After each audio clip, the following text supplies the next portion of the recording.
Hello. N-C-M-C कार्डबद्दल तुम्ही गेल्या काही दिवसांपासून सातत्याने ऐकत असाल.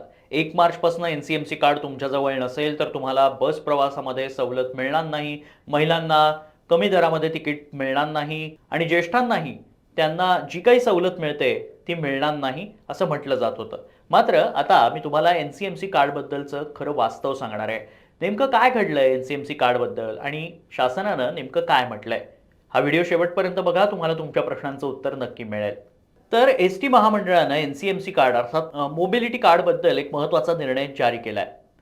एन-सी-एम-सी कार्डबद्दल आत्ता कोणतीही सक्ती नसणार आहे, असं परिवहन मंडळानं म्हटलेलं आहे, शासनानं म्हटलेलं आहे. त्यामुळे तुमच्या सेवांवर, सवलतींवर कोणताही परिणाम होणार नाही, असं शासनाकडनं, परिवहन विभागाकडनं स्पष्ट करण्यात आलं आहे.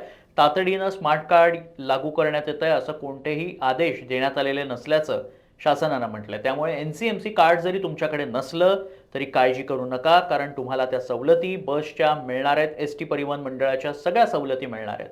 काही दिवसांनी किंवा काही पुढच्या येत्या महिन्यांमध्ये एन-सी-एम-सी कार्ड किंवा मोबिलिटी कार्डसारखं एखादं कार्ड आणण्याचा विचार हे शासन करत आहे. त्यामुळे सध्या तरी या सगळ्या योजना ज्या काही आहेत, महिलांसाठी असतील, ज्येष्ठ नागरिकांसाठी असतील, त्या तुम्हाला लागू होणार आहेत. अधिक माहितीसाठी असंच Instagram पेजला फॉलो करा, NDTV मराठीला लाईक करा, शेअर करा आणि सबस्क्राईब करायला विसरू नका.